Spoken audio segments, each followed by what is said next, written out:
Cumprimento a todos e agradeço o convite, aproveitando então esse tempo que é restrito e muito valioso aqui com os colegas.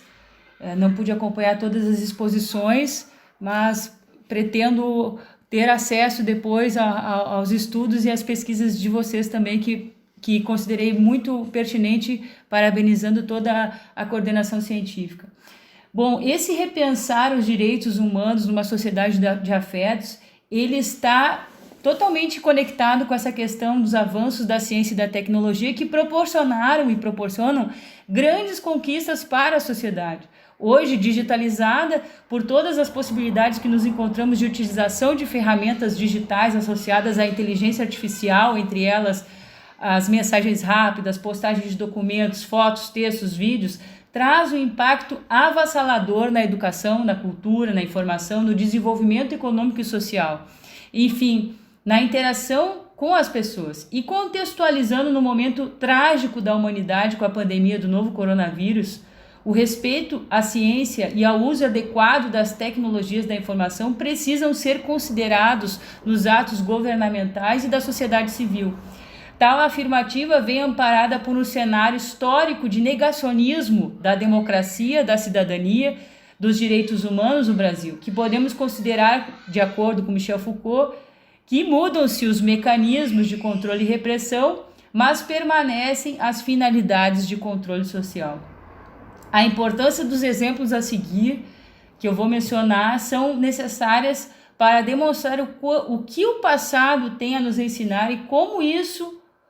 reverbera na importância de repensar os direitos humanos para o presente e o futuro que desejamos.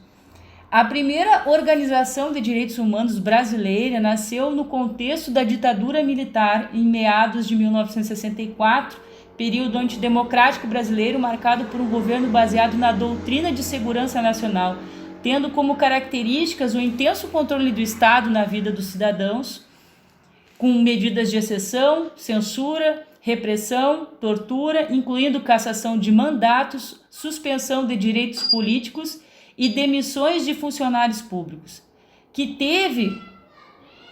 como endurecimento marcado pelo anúncio via rádio em 13 de dezembro de 1968, a emissão do ato institucional número 5, que vigorou até 31 de dezembro de 1978. A partir de então, de forma lenta e gradual, ocorreu a desmontagem do violento aparelho estatal repressivo pela política de liberalização da ditadura militar, sob o nome de abertura política, com a revogação parcial de medidas de exceção iniciadas em 1978. Nesse período é que nasce o grupo de resistentes ao golpe militar chamado Movimento Justiça e Direitos Humanos, que passou a se reunir semanalmente com o intuito de assumir a vida pública e dar status jurídico ao movimento. Dessas reuniões foi deliberada a realização de um seminário de Justiça e Direitos Humanos em 25 de março de 1979, destinada, então, essa organização a lutar pela observância dos direitos humanos. Embora esse processo de criação do Movimento Justiça e Direitos Humanos tenha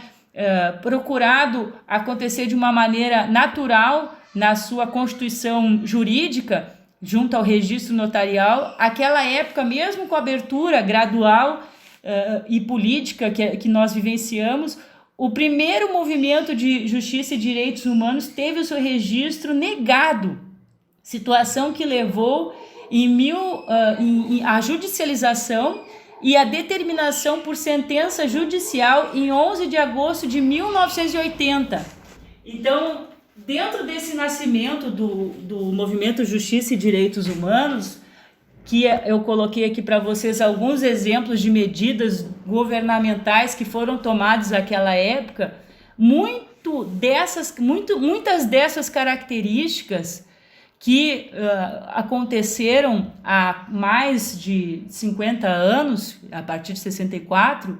elas vêm sendo retomadas de uma forma bastante velada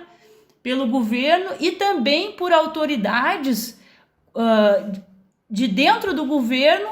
e fora do governo, de tal modo que tem interferido bastante nessa efetivação e até em grandes retrocessos que nós vivenciamos. Então, dando seguimento ali em 1980, ano que foi conseguido então via judicial no dia 11 de agosto, o representante do movimento Justiça e Direitos Humanos, Jair Krischke, conseguiu então fazer esse registro que saiu da história do plano fático e entrou então para o plano do direito. Esse cenário ditatorial que foi marcado do nascimento da primeira organização da sociedade civil brasileira dedicada à temática dos direitos humanos tem então essas características bastante semelhantes com o atual cenário, que nega a história, a ciência, afirma que racismo não existe, retardam a vacinação, externam um falso discurso de nacionalismo com a venda de empresas públicas estratégicas ao desenvolvimento energético do país, como no caso da Petrobras, quando, na verdade, o que está em jogo são interesses individuais, dos quais passamos pela maior crise, então, humanitária e política já vivida no Brasil. Como aprofundar maneiras, então, de reativar registros, conectando alternativas e fontes de conhecimento para encontrar novas respostas e caminhos para a valorização da experiência humana por práticas de afeto com alteridade e solidariedade. É o desafio, né? Então, fazer com que a gente consiga repensar que, se a gente não olhar para o passado, a gente consegue reproduzir práticas de negacionismo da ciência, da memória, e assim desenvolver um país com maior igualdade, não só no âmbito de relacionamento interno, mas no respeito como uma sociedade global, né? A gente verifica que isso impede que a gente consiga promover essas práticas de educação em direitos humanos. Então, a conexão que eu quero deixar com o que aconteceu no passado e o repensar com o que aconteceu com a primeira organização não governamental voltada aos direitos humanos é que a perseguição a ativistas de direitos humanos se permanece de uma maneira intensa, né? Diga-se o caso da Marielle Franco em 2018, que é uma vereadora que foi assassinada, né? Um feminicídio político, que nós temos ela como símbolo de uma pessoa de resistência, onde ela representava movimentos e tinha o seu lugar de fala e foi retirada dessa possibilidade. Nós temos mais de 40 milhões de brasileiros que deixam de participar dos processos democráticos políticos na escolha de representantes, como nas eleições de 2018. Isso demonstra também que nós precisamos repensar o tema dos direitos humanos, porque se as pessoas não se interessam pela política, elas não se interessam pelos próprios destinos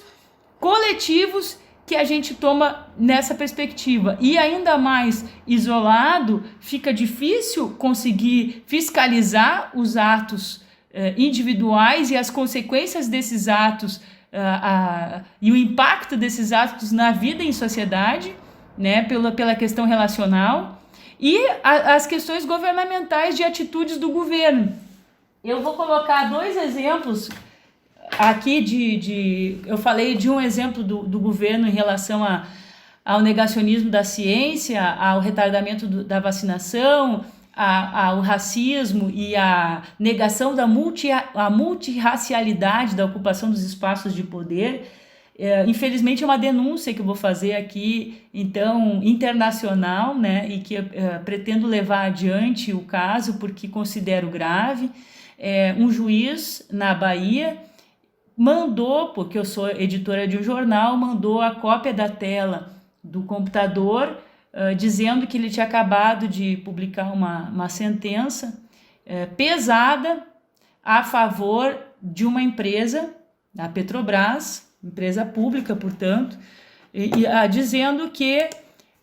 tinha colocado uma multa pesada aos sindicatos se eles mantivessem a greve. Contextualizando o sindicato, que na verdade é o Sindicato dos Petroleiros, eles faziam uma greve porque a empresa não observou medidas de combate ao coronavírus, não respeitou intervalos necessários para zelar pela segurança desses trabalhadores com que pudesse fazer exames da maneira adequada, não fez diversos procedimentos que esses trabalhadores possuíam de direito, e a greve foi o mecanismo de utilização para que então eles pudessem reivindicar diversas questões que estavam e ainda estão sendo pauta de discussões e negociações hoje no âmbito administrativo. Por causa da multa, eles tiveram que parar de fazer a greve, né? Foram impedidos. E o que vem se discutindo hoje em termos de direito dos trabalhadores é essa questão da criminalização dos sindicatos, né? Que vão reivindicar e são criminalizados por reivindicar direitos humanos aos trabalhadores. Em momentos graves em que o setor energético ele é estratégico, não só a distribuição de energia, a produção de combustível, enquanto nós não temos uma evolução de mecanismo de sustentabilidade, né, o qual, inclusive, essa empresa, a Petrobras, ela tem esse dever de trabalhar a ciência e melhorar as questões de desenvolvimento social, econômico, como uma empresa a serviço da população. Esse caso que eu estou denunciando do juiz, eu considero grave, porque a partir do momento que ele manda uma tela de computador que não é pública ainda, de uma decisão para um jornal de comunicação como o meu e como para outros jornais, ele está influenciando negativamente a criminalização dos movimentos sindicais no país. Então isso é uma questão muito grave, porque a gente utiliza a manipulação da tecnologia para empoderar discursos hoje que são contrários aos direitos humanos. Por isso, essa denúncia que eu faço hoje aqui, desse magistrado, que eu não vou dizer o nome aqui, mas que vai ser acompanhada na Corregedoria Regional do Tribunal do Trabalho, porque o juiz ele deve estar atento aos atos que ele pratica dentro dos autos e não fazer o que foi feito, porque é uma forma de manipular a população pela informação e dizer de uma maneira equivocada o que o trabalhador petroleiro reivindica, que ele é um criminoso porque ele está fazendo greve, né? Então a gente modifica os discursos hoje de direitos humanos, criminaliza as pessoas que lutam pelo direito, a gente vê o feminicídio, então, né, de políticos, de mulheres que entram na política para reivindicar esses direitos, e de uma maneira que eu quis trazer aqui também para vocês, que eu denunciei uma denúncia recente no Ministério Público do Trabalho, que acredito que eu também vou fazer a denúncia no Ministério Público Federal, foi a questão de uma prova de uma universidade aqui no Brasil, bastante complicada. Essa prova ela foi aplicada em várias instituições de ensino, várias unidades regionais de ensino, e numa prática de direito do trabalho, né? Prática processual de direito do trabalho. Ela dizia assim, ó: na audiência foi ouvida a primeira testemunha da autora, Alcione Marrom, que também prestava serviços no clube réu, que afirmou ter visto a reclamante durante a parte da manhã, pelo menos 2 vezes por semana, geralmente limpando o clube. Não soube dizer o valor do salário da reclamante. Daí depois, o clube réu levantou 2 testemunhas para serem ouvidas. Alexandre Pires, o porteiro do clube, que trabalhou concomitantemente com a reclamante e que diz que ela trabalhou apenas 2 vezes por semana limpando terças e quintas-feiras. Disse que a reclamante era diarista e recebia R$100 por dia. A outra testemunha era o padre Fábio de Melo, ex-associado ao clube, que mudou de cidade e por isso deixou de ser sócio do clube, mas era na época em que a reclamante trabalhava. A testemunha padre Fábio teria condições de provar a eventualidade do trabalho da autora porque frequentava o clube diariamente fazendo academia. Padre Fábio foi condenado pela advogada da reclamante, foi